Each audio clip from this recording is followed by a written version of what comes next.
Jemaat yang dikasihi Tuhan, tahun ini kita memperingati ibadah Paskah yang berbeda dari tahun-tahun sebelumnya. Pandemi COVID-19 yang juga dialami negara kita telah mengubah cara ibadah kita dari secara ragawi di gedung gereja menjadi ibadah keluarga di rumah masing-masing. Ini yang disebut gereja kecil, eklesiola. Dalam suasana penuh keprihatinan atas kondisi yang ada, kita dipanggil untuk hadirkan iman Paskah. Iman yang meyakini Kristus sudah bangkit, Kristus yang hidup. Dan kita semua diundang untuk menghadirkan kehidupan yang kita temukan di dalam Kristus, baik secara pribadi maupun sebagai satu tubuh Kristus. Karenanya, sebagai umat berpengharapan, kita satukan hati dalam ibadah Paskah ini. Kita rayakan kebangkitan Kristus dalam pujian dan sembah kita.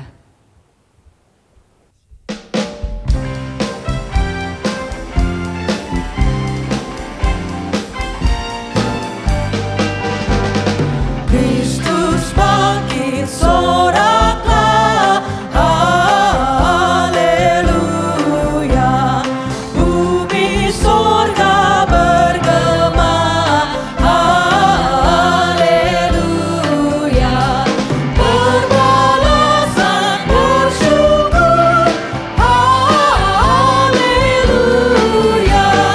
Muliakan Tuhanmu, haleluya.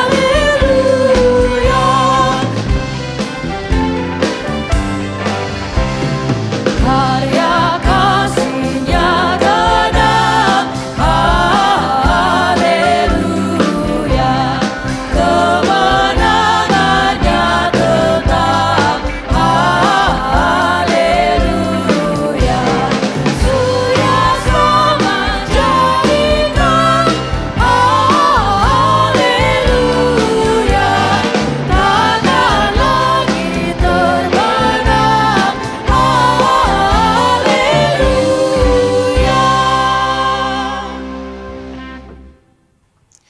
Tuhan bangkit, haleluya. Benar, Ia sudah bangkit, Ia hidup, haleluya. Kuasa kebangkitannya menyertai ibadah kita. Amin, Ia bersama kita. Kehidupan Kristus kiranya hadir dalam hidup kita sekalian. Haleluya, amin. Amin,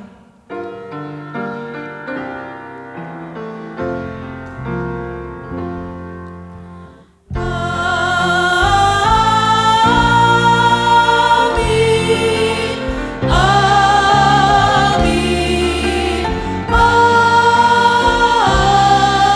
amin. Saudara sekalian, selama beberapa pekan ini, kita melihat, kita mendengar, kita bahkan turut mengalami suasana sedih dan mengharukan di sekeliling kita ketika orang berada di ambang batas antara kehidupan dan kematian. Ketika banyak orang menangis karena tak bisa mencukupi hidupnya dan hidup orang yang dikasihinya. Ketika banyak orang berjuang untuk menyelamatkan nyawa sesamanya dengan meresikokan dirinya dalam profesi yang digelutinya. Ketika banyak orang yang tertunduk sedih karena ketidakpastian akan hari esoknya. Kita seakan diperhadapkan pada situasi saat para murid Tuhan kehilangan guru yang dikasihinya.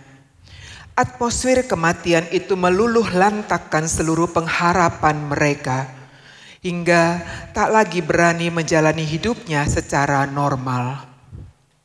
Tetapi minggu pagi itu, sebuah teriakan memecah keheningan fajar. Para perempuan itu berlari dengan berita, Tuhan hidup, Tuhan telah bangkit. Mereka telah melihatnya, sulit untuk mempercayainya. Namun kenyataannya, Yesus sungguh hidup. Ia menjumpai murid-muridnya untuk meneguhkan iman dan pengharapan mereka. Mereka menjadi umat kebangkitan, umat yang berpengharapan. Karenanya dalam iman pada Yesus yang bangkit itu, kita pun tetap berpengharapan bahwa Ia bersama kita dalam seluruh kehidupan yang kita jalani.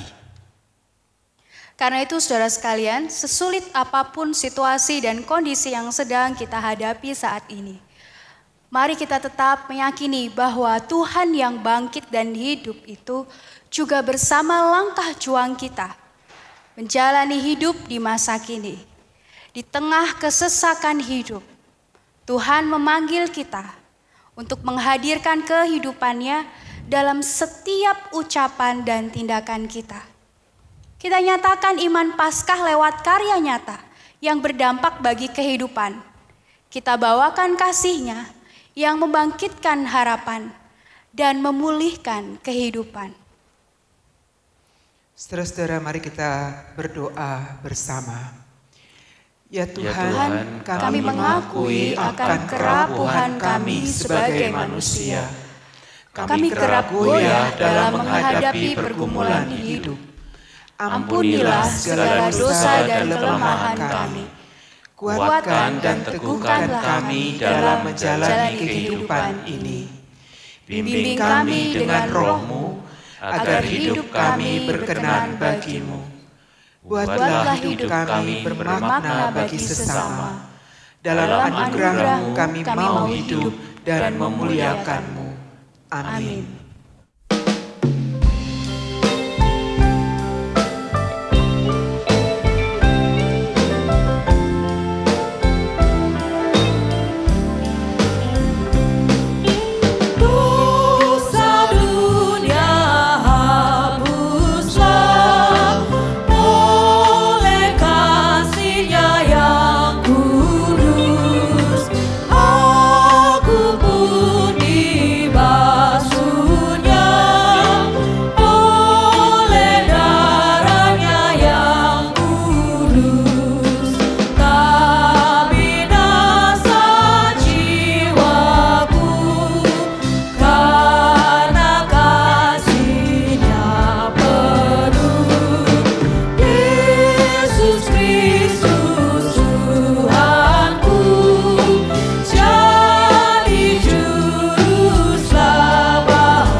Saudara, dengarlah berita anugerah bagi kita yang sudah menerima pengampunan dosa dari Allah.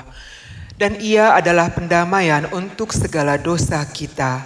Dan bukan untuk dosa kita saja, tetapi juga untuk dosa seluruh dunia. 1 Yohanes 2 ayat 2. Demikianlah berita anugerah bagi kita sekalian. Damai Kristus beserta saudara. Saudara, mari kita nyatakan kesediaan hidup dalam anugerah kasih-Nya lewat pujian.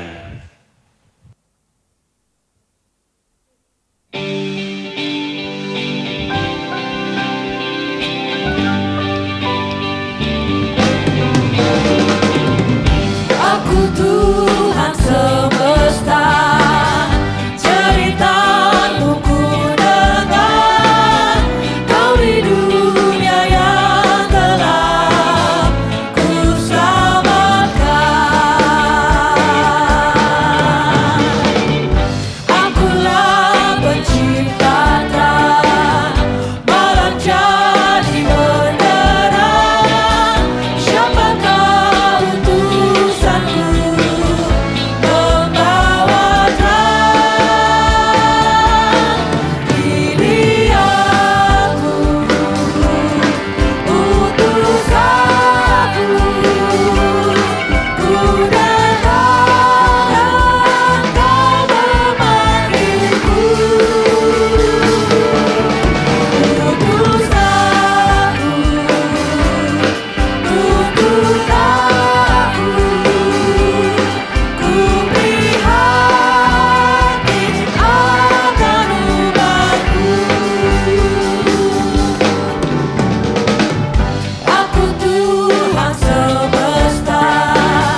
Mari saudara kita sebelum mendengarkan firman Tuhan, kita memohon hikmat dari Tuhan, kita berdoa. Ya Allah, kami bersyukur bahwa di tengah segala kondisi saat ini, di tengah segala keterbatasan kami saat ini, kami tetap dapat beribadah kepadamu, kami tetap dapat merayakan Paskah. Oleh karena iman kami pada Kristus yang bangkit, biarlah itu yang boleh menjadi kekuatan dan pengharapan kami.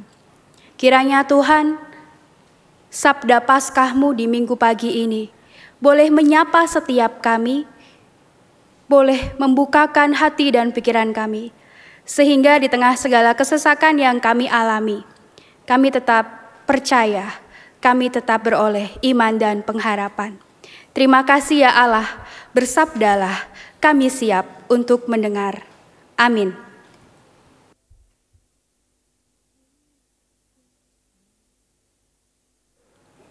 Saudara sekalian yang dikasihi oleh Tuhan Yesus Kristus, ada paradoks dalam kalimat yang diucapkan oleh Maria Magdalena, yang mungkin bagi orang yang memahami kondisi Maria Magdalena yang sedang sangat berduka, bisa dimengerti. Kesedihan amat mendalam itu yang terjadi dan dirasakan oleh Maria. Sehingga kalau kemudian orang yang bersedih dan berduka mengucapkan kalimat yang tidak lazim, yang membingungkan, yang terdengar kontradiksi, mungkin bisa dipahami. Maria sedang amat sangat berduka. Dia belum lama pulih atau dipulihkan oleh Yesus dari kuasa 7 roh jahat. Dia belum lama menikmati hidup barunya. Dan kini dia mendapati kenyataan orang yang memulihkannya, menyembuhkannya, mati. Dia melihat dengan sangat jelas jasad Yesus dikafani, diletakkan di kubur itu 2 atau 3 hari sebelumnya. Rasa kehilangan dan kecewa pasti amat sangat menyelimuti Maria Magdalena. Kalau kini dia ada di kubur itu tak lain karena dia ingin melampiaskan rasa dukanya. Dia ingin meratapi kematian guru yang sangat dikasihinya. Yesuslah yang telah memberikan kepadanya hidup kedua. Wajar kalau Maria Magdalena sangat terpukul oleh kematian Yesus. Dan dia ada di situ ingin menyatakan rasa kasih dan hormatnya kepada Yesus. Menghormati jasad Yesus, merempahi jasad itu. Namun yang didapatinya jasad itu sudah tidak ada lagi di situ. Air matanya belum lagi kering menyaksikan kematian Yesus. Tak kuasa Maria untuk menahan tangisnya. Ia menangis dengan sedihnya. Karena niatnya untuk merempahi jasad Yesus pun tak bisa dilakukannya. Jasad itu tak ada lagi di tempatnya.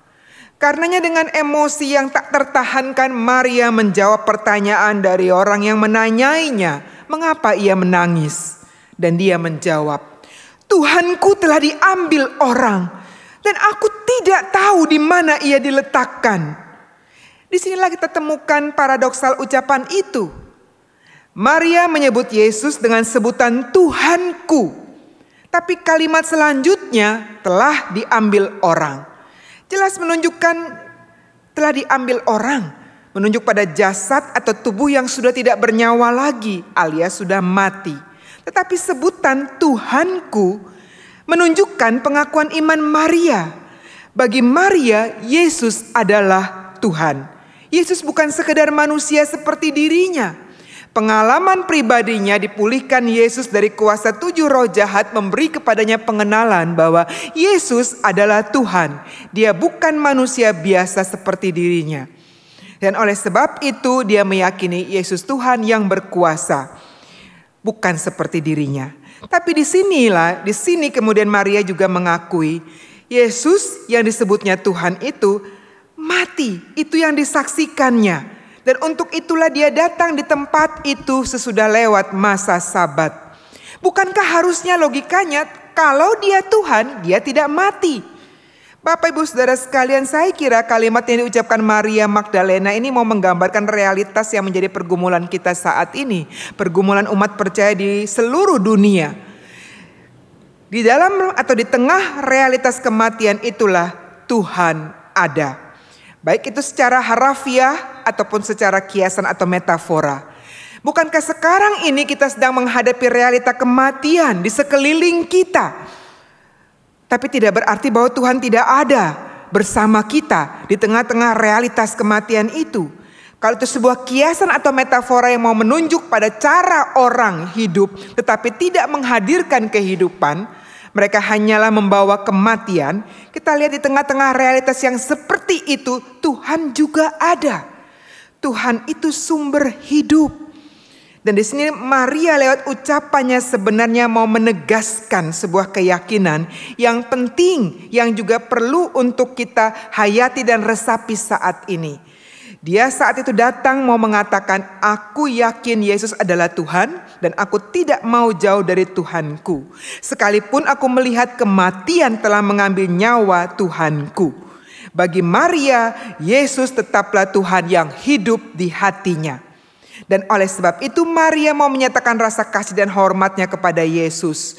Dia tetap bertahan di makam itu sekalipun dalam ketidakmengertiannya di mana jasad Yesus. Sementara dua murid yang lain, Petrus dan murid yang dikasihi Tuhan yaitu Yohanes, dalam perikop sebelumnya dicatat sudah lebih dahulu meninggalkan makam itu dalam kebingungan yang sama mendapati raibnya jasad Yesus. Bapak Ibu Saudara sekalian, Tuhan sumber hidup itu ada di dalam dan di tengah kematian. Paradoks yang diucapkan dalam kalimat yang disebutkan dikatakan Maria Magdalena menjadi sebuah penegasan dan juga peneguhan bagi kita semua. Menyampaikan pesan kuat bagi kita. Sesungguhnya dalam keheningan kematian Tuhan itu ada. Kematian itu tak bisa mengalahkan Tuhan. Sebaliknya kehadiran Tuhan nyata di dalam kematian. Itu sebuah pernyataan bahwa kuasa Tuhanlah yang mampu mengalahkan kematian dan bukan sebaliknya. Terbukti dengan kebangkitan Yesus. Yesus yang menyapa Maria secara pribadi dan personal, dan itu sangat dikenal Maria, menyadarkannya bahwa yang berdiri di hadapannya adalah Yesus. Menjadi sebuah bukti kepada Maria dan kepada seluruh dunia bahwa Tuhan hidup. Tuhan telah merengkuh seluruh kematian dunia dalam kematian Yesus. Dan dengan kehidupan Yesus dia membuktikan dia mengalahkan maut. Kehidupan itulah yang dibawakan Yesus bagi kita semua. Dan itulah pengharapan iman kita. Kehidupan baru di dalam kebangkitan Yesus. Sehingga iman Paskah yang kita miliki adalah iman yang menghadirkan kehidupan, pemulihan, kebaikan dan perjuangan bagi hidup. Dan itu poin penting pertama yang bisa kita resapi dari ucapan Maria Magdalena. Hal kedua yang kita lihat dari kisah Maria Magdalena dalam peristiwa kebangkitan Yesus ini adalah Maria menjadi saksi kebangkitan Yesus. Dia bukan lagi saksi akan kematian Yesus. Perjumpaannya dengan Yesus yang hidup dan yang bangkit telah mengubah seluruh paradigma dan orientasi hidup Maria. Dia menjadi saksi kehidupan Yesus. Dia bukan saksi atas kematian Yesus. Ucapannya, aku telah melihat Tuhan, menyiratkan sebuah nuansa bahwa Tuhan hidup itu yang kulihat. Tidak sama dengan kalimat yang pertama ketika datang pertama di makam itu. Tuhanku telah diambil orang. Kalimat yang pertama itu mau menunjukkan nuansa Tuhan yang tak berdaya, Tuhan yang lemah, Tuhan yang semata hanyalah jasad teronggok mati. Tersirat dalam kalimat pertama, Tuhan telah diambil orang. Tapi kalimat yang kedua yang diucapkannya sesudah dia berjumpa dan melihat Yesus yang hidup, aku telah melihat Tuhan, menegaskan Tuhan itu hidup, aku melihatnya. Maria menjadi saksi akan kehidupan Yesus. Pertanyaannya buat kita, bagaimana dengan kita? Hidup seperti apa yang akan kita persaksikan? Hidup dengan iman Paskah yang membawa kehidupan, ataukah sebaliknya membawa kematian? Bila Maria Magdalena saja diubahkan Tuhan pada saat Paskah itu dan ia hidup dengan iman yang bersaksi akan kehidupan Tuhan yang dibawakannya, yang diberitakannya lewat ucapannya, lewat kehidupannya, bukankah seharusnya kita semua juga hidup dengan iman Paskah yang sama?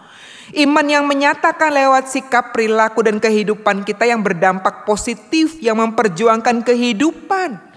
Iman yang berusaha untuk menghadirkan, merawat dan juga menata kehidupan dan bukan menghancurkannya, merusaknya. Ketika banyak sekali aroma kematian dan kehancuran dampak dari pandemi COVID-19 yang sudah beberapa pekan meluluh lantakan sendi-sendi kehidupan kita sebagai bangsa dan negara, maka panggilan bagi kita selaku umat Tuhan, mari berbagi hidup. Mari teruskan berjuang demi kehidupan yang nyata lewat kepekaan dan kepedulian kita pada sesama, mereka yang membutuhkan, mereka yang berjuang tertatih-tatih agar tetap bisa hidup.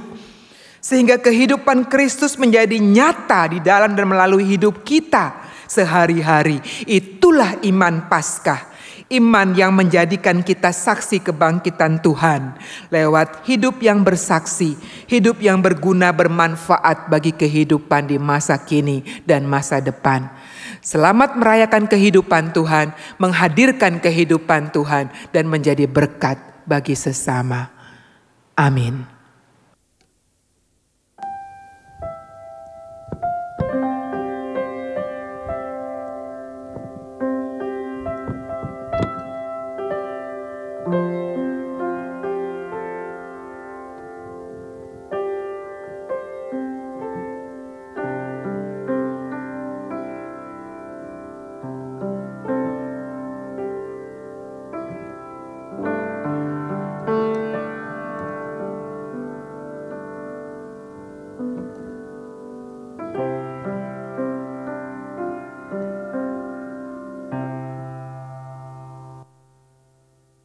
Saudaraku yang berbahagia di dalam Tuhan Yesus, mari kita bersama membaca firman Tuhan di dalam Injil Yesus Kristus menurut Lukas pasal 24 ayat 13 sampai 35.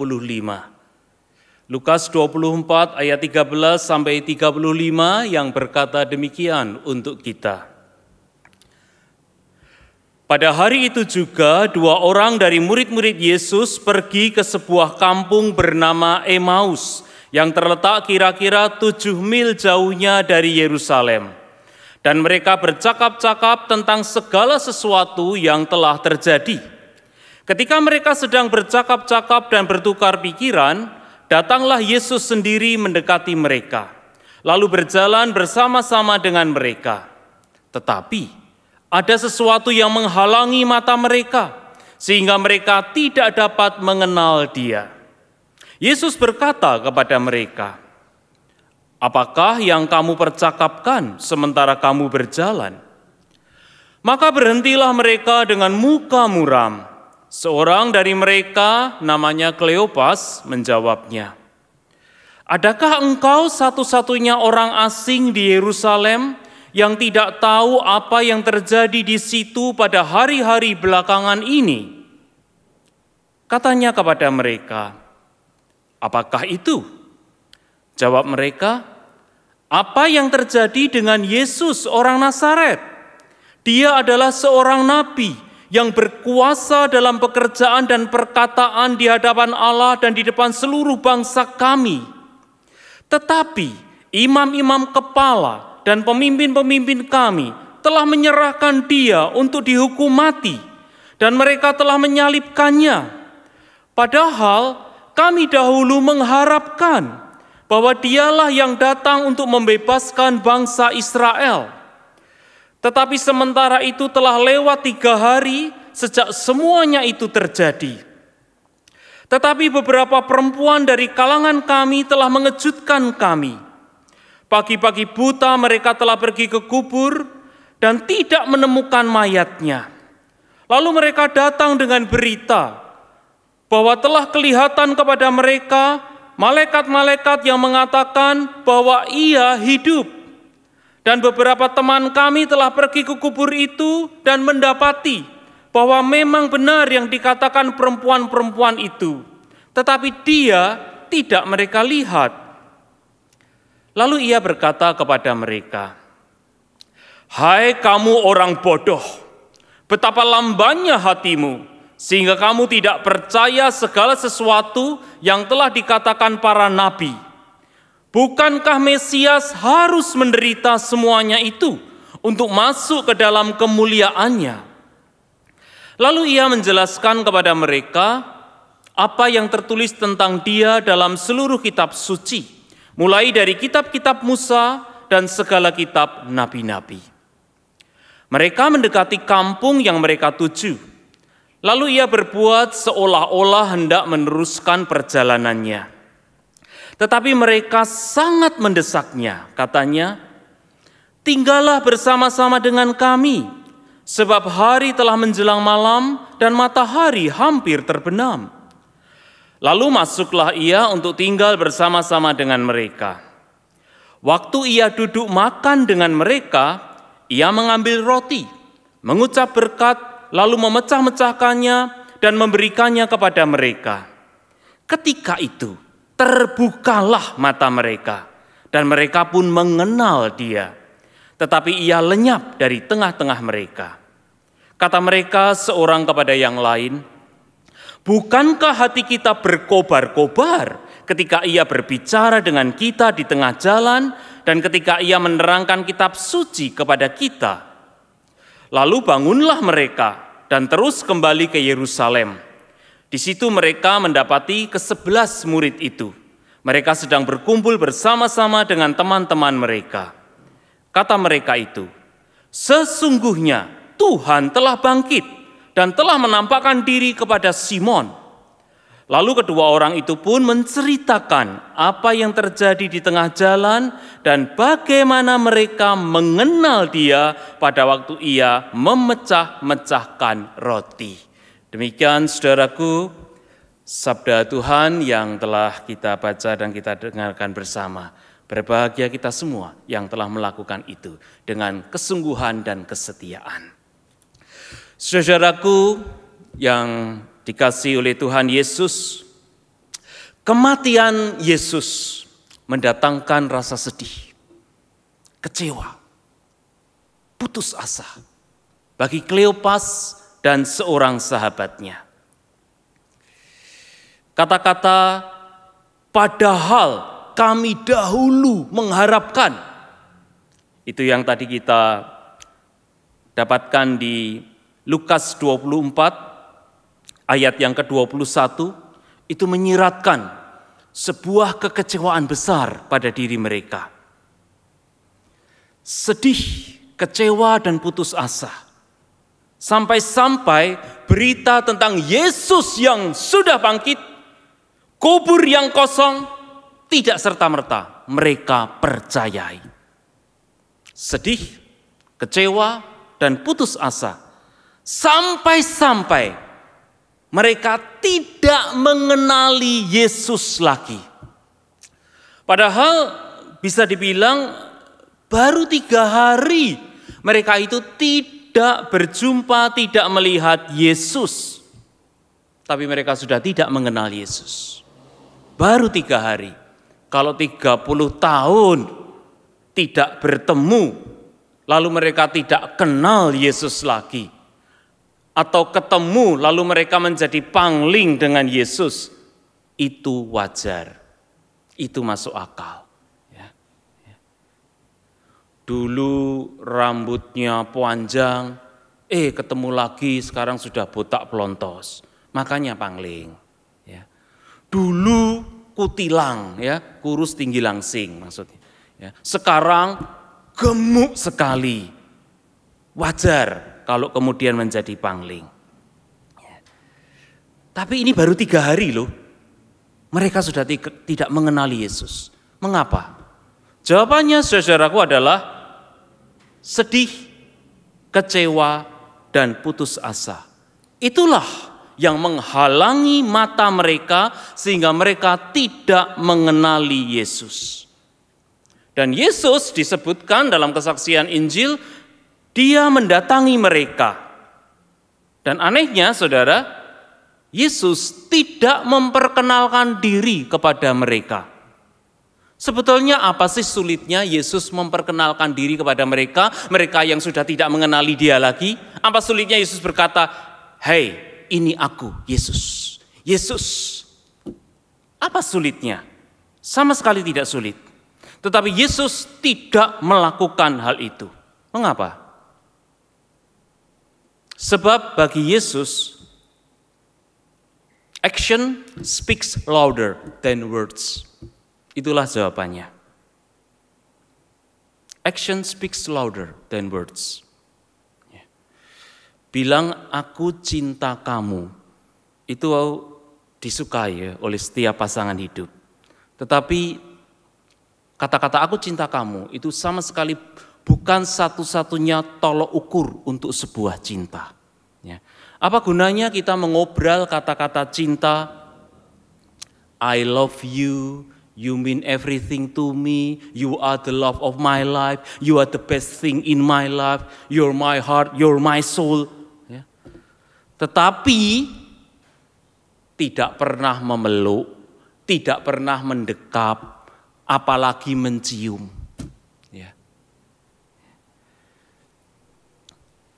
Kalau ulang tahun tidak pernah memberi hadiah.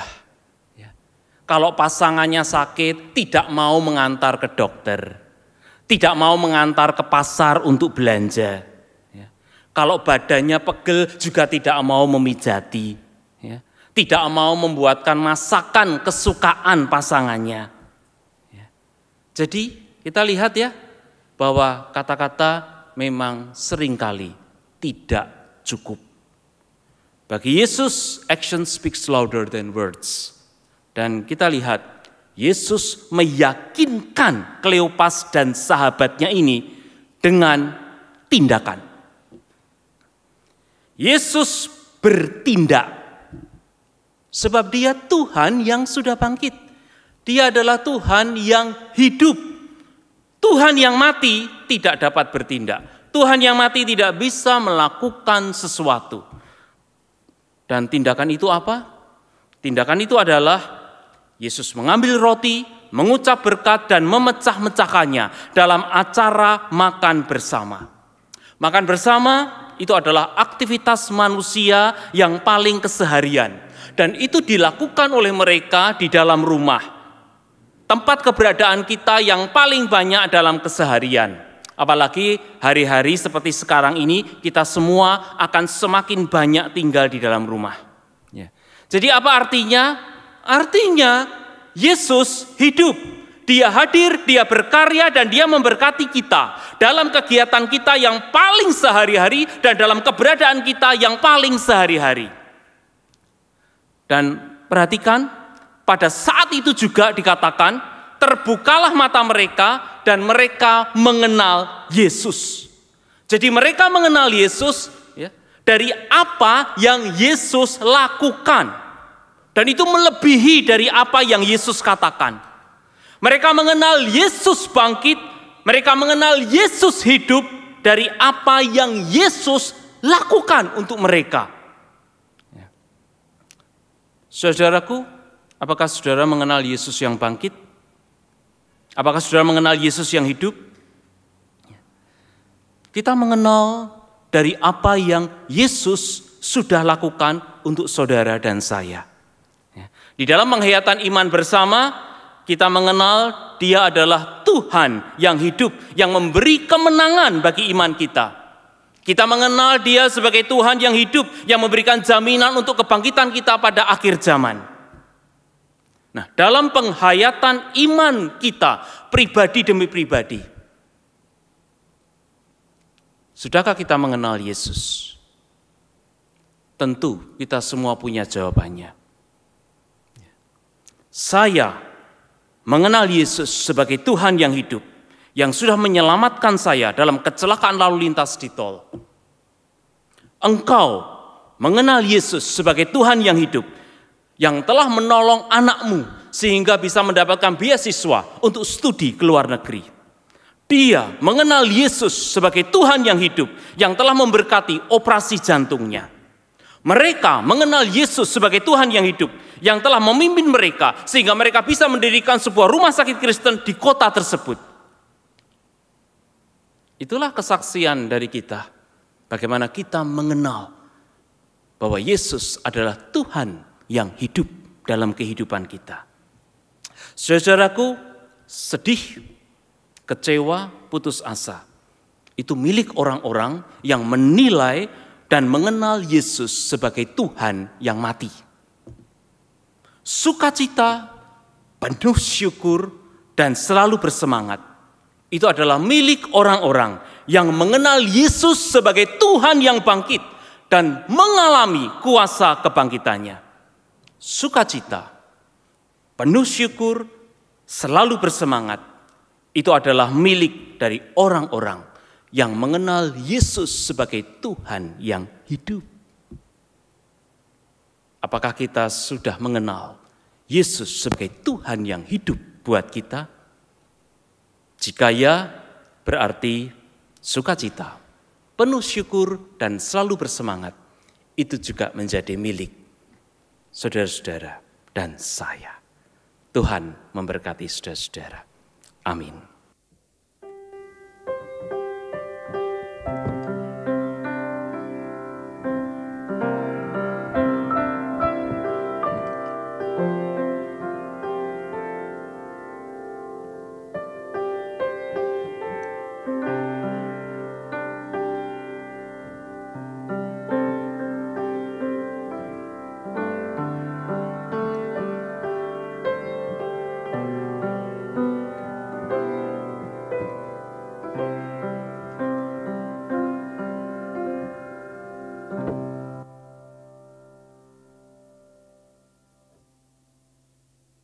Mari saudara-saudara kita melanjutkan membaca firman Tuhan dari Injil Lukas pasal 24 ayat 36 sampai 49.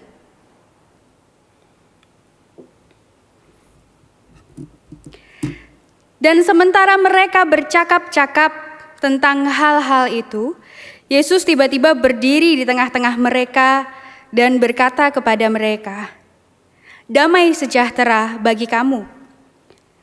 Mereka terkejut dan takut dan menyangka bahwa mereka melihat hantu. Akan tetapi ia berkata kepada mereka, "Mengapa kamu terkejut? Dan apa sebabnya timbul keraguan-raguan di dalam hati kamu? Lihatlah tanganku dan kakiku, aku sendirilah ini. Rabalah aku dan lihatlah, karena hantu tidak ada daging dan tulangnya, seperti yang kamu lihat ada padaku." Sambil berkata demikian, ia memperlihatkan tangan dan kakinya kepada mereka. Dan ketika mereka belum percaya karena girangnya dan masih heran, berkatalah ia kepada mereka, "Adakah padamu makanan di sini?" Lalu mereka memberikan kepadanya sepotong ikan goreng. Ia mengambilnya dan memakannya di depan mata mereka. Ia berkata kepada mereka, "Inilah perkataanku yang telah kukatakan kepadamu ketika aku masih bersama-sama dengan kamu, yakni bahwa harus digenapi semua yang ada tertulis tentang aku dalam kitab Taurat Musa dan kitab Nabi-Nabi dan kitab Mazmur." Lalu ia membuka pikiran mereka sehingga mereka mengerti kitab suci. Katanya kepada mereka, "Ada tertulis demikian, Mesias harus menderita dan bangkit dari antara orang mati pada hari yang ketiga. Dan lagi dalam namanya, berita tentang pertobatan dan pengampunan dosa harus disampaikan kepada segala bangsa, mulai dari Yerusalem. Kamu adalah saksi dari semuanya ini. Dan aku akan mengirimkan kepadamu apa yang dijanjikan Bapakku. Tetapi kamu harus tinggal di dalam kota ini sampai kamu diperlengkapi dengan kekuasaan dari tempat tinggi." Demikianlah firman Tuhan. Bapak Ibu Saudara yang dikasihi Tuhan, suatu hari wabah menuju ke Damaskus dan melewati seorang kafilah di padang gurun. "Mau kemana wabah?" tanya kafilah. "Aku akan ke Damaskus, mau merenggut 1000 nyawa," jawab si wabah. Sekembali dari Damaskus, wabah bertemu lagi dengan kafilah itu. Si kafilah protes, "Hai wabah, mengapa kamu merenggut 50.000 nyawa? Bukan 1000 orang seperti katamu." "Tidak," kata wabah, "aku benar-benar hanya mengambil 1000 nyawa. sisanya mati karena ketakutan. Bapak Ibu Saudara, itulah cerita anekdot yang ditulis oleh Anthony de Mello.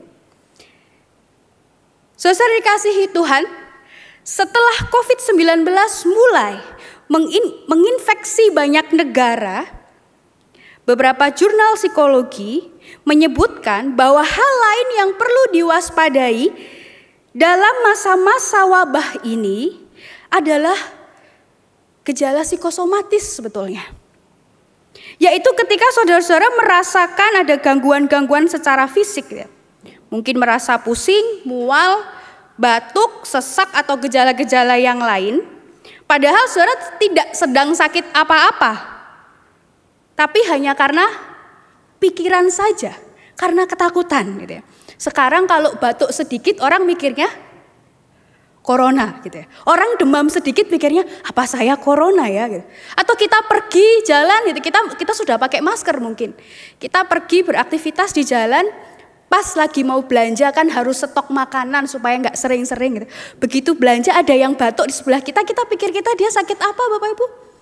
Hal yang kelihatannya dulu biasa-biasa ya, ada orang batuk, ada orang bersin di sekitar kita ya dulu biasa ya. Tapi hari ini menjadi berbeda. Mungkin menimbulkan rasa takut yang berkali lipat hari ini. Nah, itulah yang dinamakan sebuah psikosomatis Bapak Ibu Saudara. Singkatnya psikosomatis adalah gejala fisik sakit begitu yang disebabkan oleh pikiran. Pikiran yang bagaimana? Pikiran yang dipenuhi dengan ketakutan, kecemasan yang berkali-kali lipat. Dipenuhi dan dikuasai oleh ketakutan yang begitu besar sampai ketakutan itu mengendalikan hidupnya. Mengendalikan pikirannya, mengendalikan setiap tindakan, yang mengendalikan perasaannya. Nah, Bapak Ibu saya yang dikasihi oleh Tuhan, bacaan Paskah kita hari ini juga menggambarkan ketakutan yang dirasakan oleh para murid. Mereka terus membicarakan peristiwa yang menakutkan. Mereka juga sedang diliputi oleh ketakutan. Mereka terus membahas tentang tekanan siksaan dari para imam dan Farisi terhadap Yesus dan murid-muridnya, tekanan dan siksaan yang membuat Yesus dijatuhi hukuman salib dan bahkan membuatnya mati. Nah, tapi ini sebuah ironi yang menarik Bapak Ibu Saudara. Mereka itu kan takut, gitu ya. Tapi entah bagaimana, ketika takut, orang itu kok malah tidak berhenti membicarakan hal-hal yang menakutkan. Itu sesuatu yang menarik untuk kita renungkan. Kenapa ketika takut, orang itu malah membicarakan hal-hal yang buruk, yang menakutkan. Dan jelas itu bukan malah bikin tenang, tapi malah bikin takut. Ini kayak orang-orang yang suka nonton film horor Bapak Ibu Saudara. Di bioskop nonton film horor, begitu hantunya muncul pasti teriakan, wah, ditutup mata serem tapi tetap nonton lagi, teriak lagi, nonton lagi. Nah, coba bandingkan dengan kita yang jangan-jangan ketika takut dengan wabah corona selama ini, yang terjadi bukannya kita malah sudah menjaga ketenangan masing-masing, termasuk ketenangan di grup WhatsApp kita dan sosial media kita. Tetapi yang terjadi justru malah makin ramai membicarakan yang buruk-buruk. Sudah takut, tapi malah yang dilakukan adalah terus membicarakan dan membagikan berita-berita buruk terkait ini. Ini ironi yang menarik untuk kita renungkan. Nah, Bapak Ibu Saudara yang dikasihi Tuhan, teks yang kita baca tadi di dalam Lukas 24 ayat 36 sampai 49, teks ini mengalir langsung dari narasi jalan ke Emmaus, di mana Yesus menampakkan diri kepada sekelompok orang yang yang di sana mereka adalah dua orang yang dijumpai oleh Yesus, dan di sini Yesus menampakkan diri kepada sekelompok orang yang kita kenal sebagai 11 murid dan sahabat-sahabat mereka. Selain menampakkan diri kepada dua orang murid yang menempuh perjalanan ke Emmaus, berita Paskah sebetulnya juga telah didengar oleh murid-murid yang lain. Ada para perempuan yang juga mendengarkan berita Paskah itu. Tetapi Bapak Ibu Saudara, rupanya meskipun berkali-kali berita Paskah tentang Yesus yang bangkit itu telah diberitakan baik melalui perantara maupun secara langsung Yesus menyatakan diri, ternyata tidak begitu saja membuat mereka kemudian merasa diteguhkan dan diyakinkan. Toh mereka masih ragu-ragu. Apa yang membuat hal itu terjadi? Ketakutan yang begitu besar membuat mereka tidak mampu melihat dan percaya pada apa yang ada di depan mata.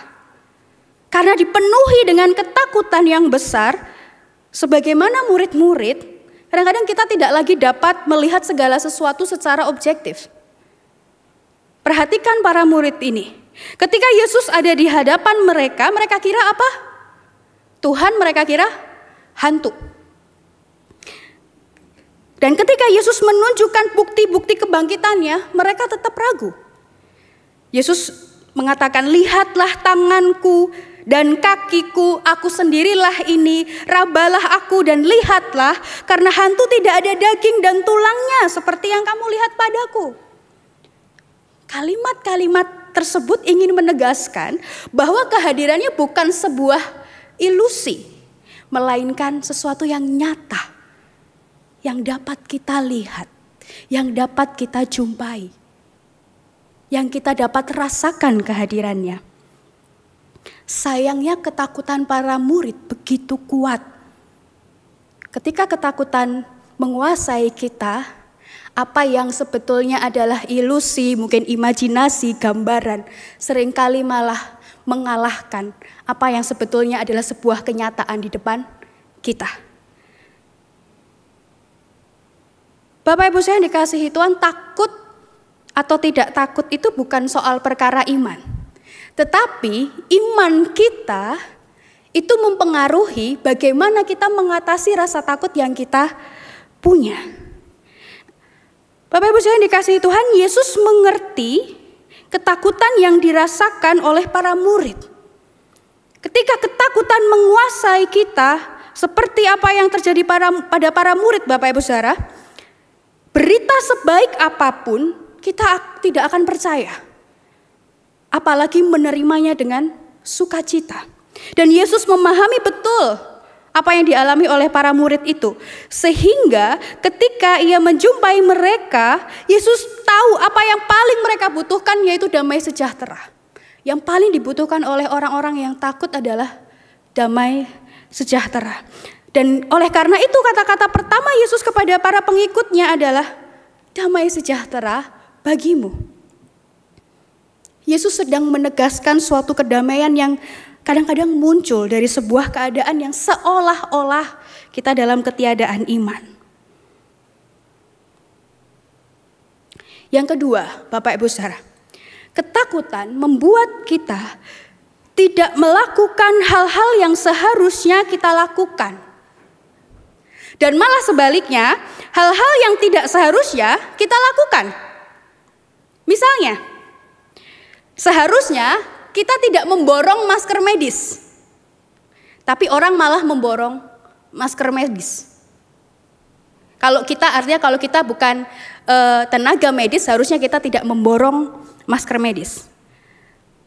Alat pelindung diri harusnya hanya dipakai untuk para petugas-petugas kesehatan. Tetapi ketika saya pergi belanja, kadang-kadang saya menemukan juga ada orang-orang yang memakai masker medis ya, atau sarung tangan untuk para tim medis yang bukan untuk keperluan pribadi sehari-hari. Orang seharusnya ada dalam ketenangan, tetapi malah belanja dalam kepanikan. Hal-hal yang seharusnya tidak kita lakukan, tapi malah dilakukan. Nah, murid-murid sebetulnya dipersiapkan untuk menjadi saksi-saksi Kristus, memberitakan pekerjaan-pekerjaan Tuhan, menyatakan damai sejahtera, menyatakan pertobatan dan pengampunan. Tapi apa yang mereka lakukan? Mereka justru berkumpul, bersembunyi. Atau seperti dua orang yang berjalan ke Emmaus, mereka malah mau pulang. Kenapa mereka justru melakukan apa yang tidak seharusnya mereka lakukan? Karena mereka dikuasai oleh ketakutan. Saudara yang dikasihi Tuhan, berita Paskah sekali lagi mengingatkan kita untuk tidak membiarkan ketakutan menguasai hidup kita. Supaya kita dapat melihat segala sesuatu dengan lebih bijaksana, melihat tanda-tanda kehadiran Tuhan dalam hidup kita, supaya kita dapat bersukacita atas hal-hal baik yang sebetulnya juga Tuhan hadirkan dalam kehidupan kita. Dan yang kedua, supaya kita dapat melakukan apa yang seharusnya kita lakukan, yaitu menjadi saksi-saksinya, memberitakan damai sejahtera di tengah situasi saat ini, di mana mungkin ada banyak orang di sekitar kita yang tidak sakit secara fisik, tetapi sedang dipenuhi dengan kekhawatiran dan ketakutan. Kita bisa menghadirkan damai sejahtera untuk mereka. Kita menghadirkan pertobatan dan pengampunan di tengah-tengah kehidupan. Selamat Paskah. Allah yang kita kenal melalui Yesus yang bangkit dan yang menjanjikan Roh Kudus menyertai kita. Amin.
Ajaib perkasa perbuatanmu. Perbuatan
Jemaat terkasih, mari kita nyatakan pengakuan iman kita dengan berdiri dengan pujian Kidung Jemaat nomor 280, bait 1, 2, dan 3, Aku percaya.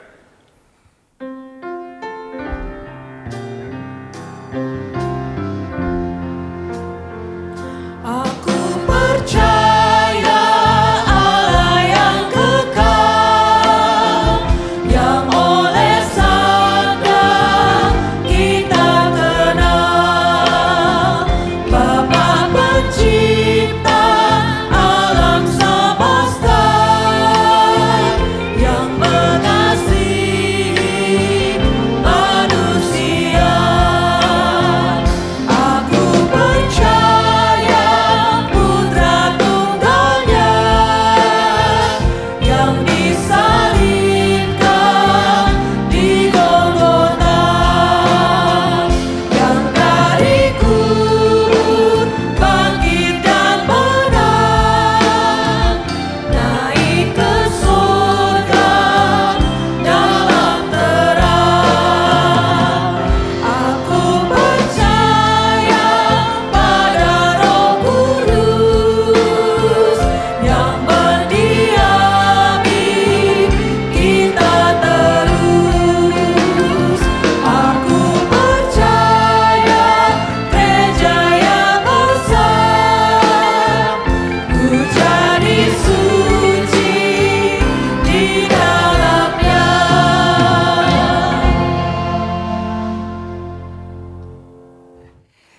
Saudara-saudara sekalian, mari bersama-sama kita masuk di dalam doa syafaat. Mari berdoa. Allah Bapa di surga, kami datang kepadamu.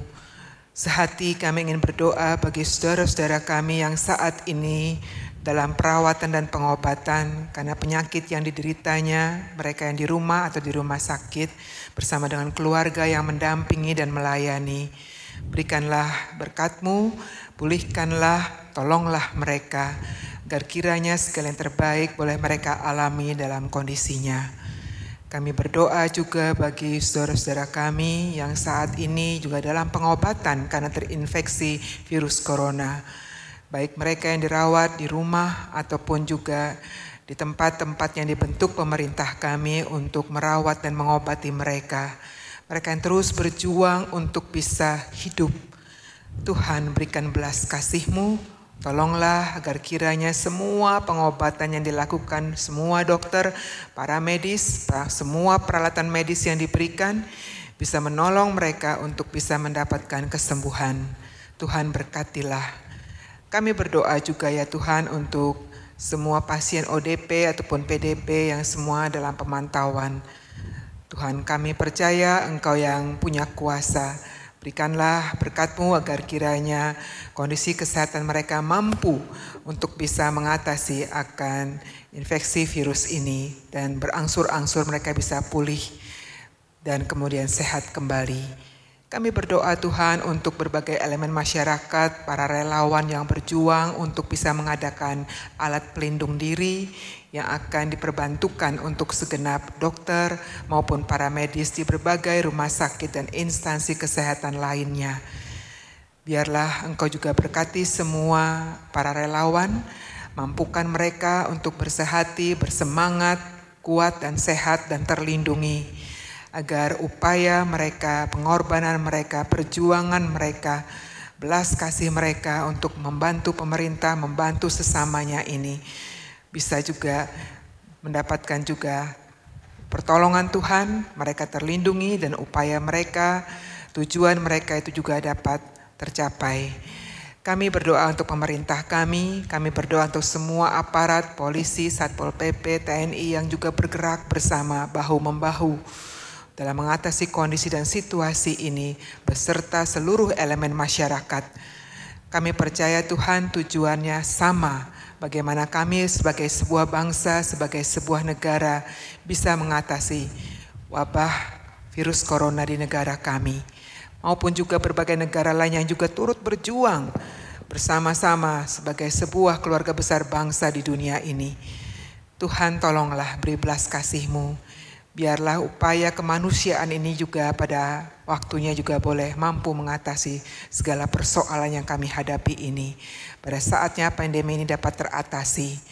Kami percaya campur tangan Tuhan ada dan nyata. Sekalipun ada banyak sekali kesedihan, kekhawatiran, keputusasaan, ketakutan, kengerian, dan kematian mewarnai kehidupan kami saat ini. Tapi dengan iman Paskah kami punya pengharapan. Kami punya kuasa dari Allah yang turut bekerja dalam semua upaya kami manusia. Kami mempercayakan hidup kami kini dan masa depan kami dalam pemeliharaan kasih dan kuasa Tuhan.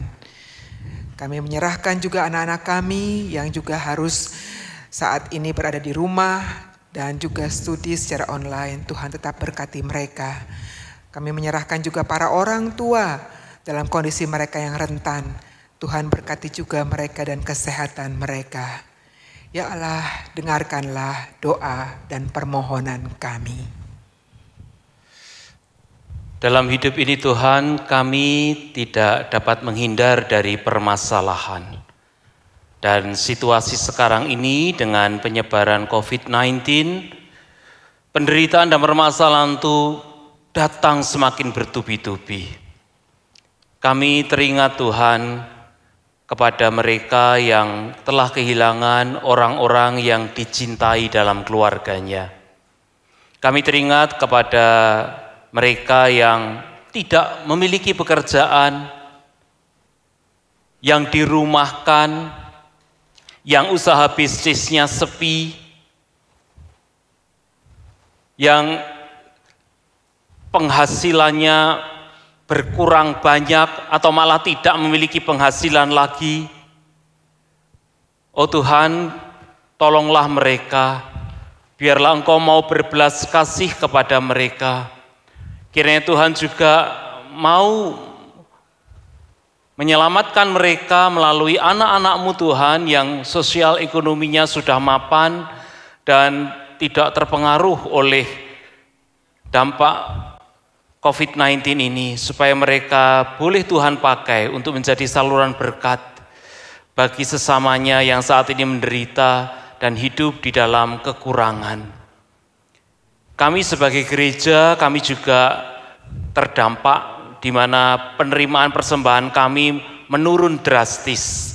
Tetapi Tuhan, biarlah ini bukan menjadi alasan bagi kami untuk berhenti atau mengurangi panggilan dan semangat kami untuk menjadi saluran kepedulian dan kasih Tuhan kepada orang-orang yang membutuhkan pertolongan. Dan Tuhan, melalui situasi kondisi sekarang ini, biarlah kami juga mau bercermin untuk kami mau semakin merendahkan diri kami di hadapan Tuhan. Sebab dengan sebuah virus yang tidak bisa dilihat dengan kasat mata saja, kami umat manusia di dunia ini sudah tidak berdaya. Biarlah semua ini Tuhan membuat kami mau merendah dan tidak hidup di dalam kesombongan, dan mau semakin mendekat kepadamu. Tuhan Yesus, dengarkanlah doa kami. Tuhan, kami menyadari bahwa krisis yang saat ini kami hadapi oleh karena pandemi COVID-19 ini bukan hanya krisis yang sedang hanya dirasakan oleh bangsa kami, tapi ini adalah sebuah krisis global yang dirasakan oleh banyak pihak, yang juga dialami oleh negara-negara yang lain. Tuhan, kiranya Engkau menolong seluruh pemimpin di seluruh dunia maupun juga pemerintah kami, supaya kami boleh dapat membuat kebijakan-kebijakan, keputusan-keputusan dengan mempertimbangkan berbagai aspek yang juga terdampak dari situasi saat ini. Karena kami tahu bahwa bukan hanya bidang kesehatan, tapi bidang-bidang lain juga merasakan dampaknya. Bidang ekonomi, bidang pendidikan, dan juga ada banyak bidang yang lain juga merasakan kesulitan oleh karena situasi hari ini. Tuhan, kiranya Engkau memberi hikmat supaya pemerintah dapat mengambil keputusan yang bijaksana, yang dapat mendukung semua yang bekerja di bidang kesehatan untuk boleh mengupayakan yang terbaik, yang mendukung upaya penelitian untuk menemukan vaksin atau obat untuk mengatasi virus ini. Membuat kebijakan yang dapat mencukupkan segala kebutuhan yang diperlukan oleh para tim medis. Fasilitas untuk merawat orang-orang yang sakit, alat perlindungan diri yang mencukupi untuk para tim medis, dan segala bentuk koordinasi untuk melakukan proses tracing dan sebagainya.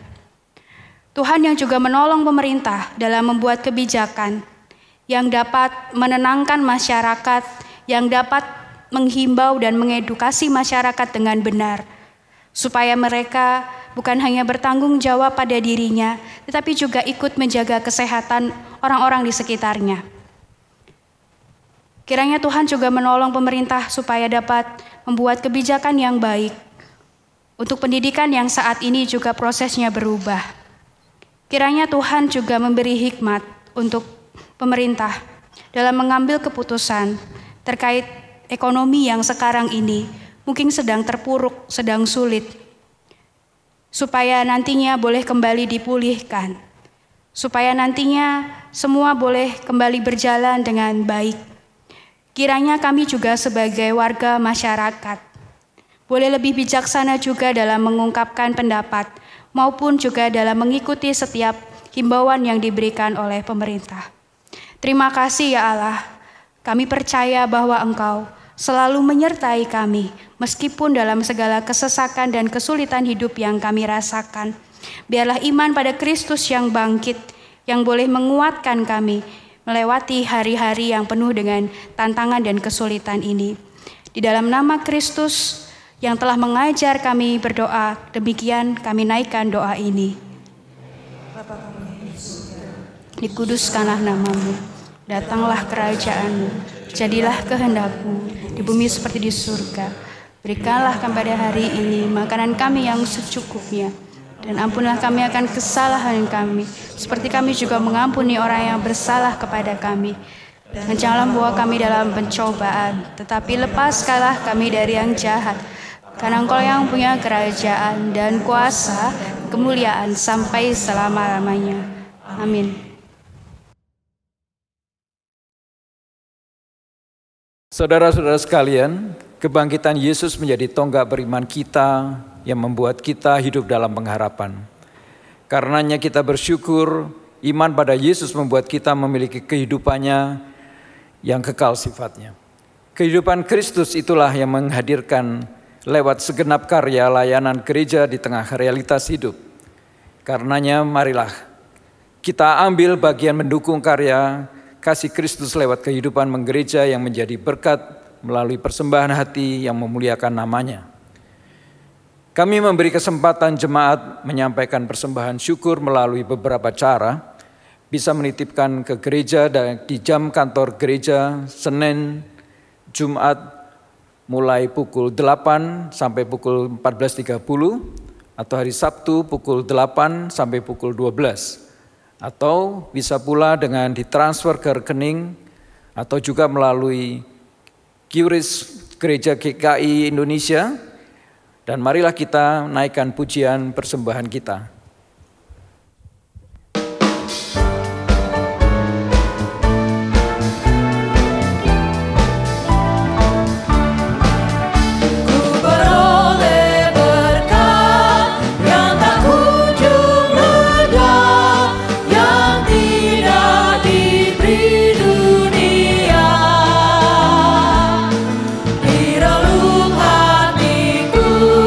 Walau sorot beban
Marilah kita masuk dalam doa persembahan. Ya Tuhan, kami mengucap syukur atas berkat pemeliharaan-Mu dalam hidup kami. Terimalah ucapan syukur kami melalui persembahan ini. Kiranya persembahan ini berkenan bagi-Mu dan boleh dipakai untuk memuliakan nama-Mu. Mampukanlah kami supaya di tengah situasi saat ini kami tetap dapat menjadi saluran berkat. Hanya di dalam nama Tuhan kami Yesus Kristus kami berdoa dan mengucap syukur. Amin.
Saudara-saudara yang terkasih, jalanilah kehidupan dengan iman yang terarah pada kehendak-Nya. Kami mau hidup sebagai murid Kristus yang setia dan taat pada firman-Nya. Nyatakanlah kesaksian hidup yang meneguhkan dan memberkati sesama. Kiranya Allah memampukan kami. Persembahkanlah hidupmu sebagai pujian yang memuliakan nama-Nya. Kini dan selamanya. Tuhan memberkati engkau dan melindungi engkau. Tuhan menyinari engkau dengan wajah-Nya dan memberi engkau kasih karunia. Tuhan menghadapkan wajah-Nya kepadamu dan memberi engkau damai sejahtera.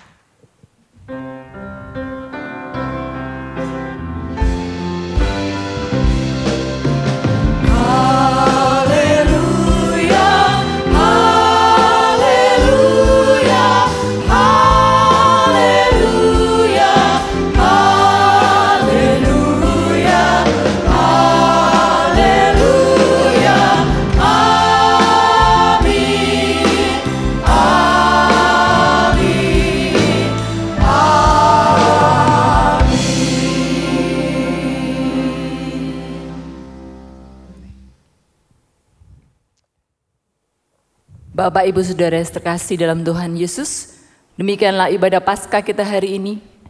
Untuk ibadah Minggu tanggal 19 dan 26 April masih akan dilakukan secara online. Mari kita tetap menjaga persekutuan kita, meskipun berjarak, tapi kasih Allah mempersatukan. Selamat Paskah, Tuhan yang hidup menyertai dan menjaga kita semua.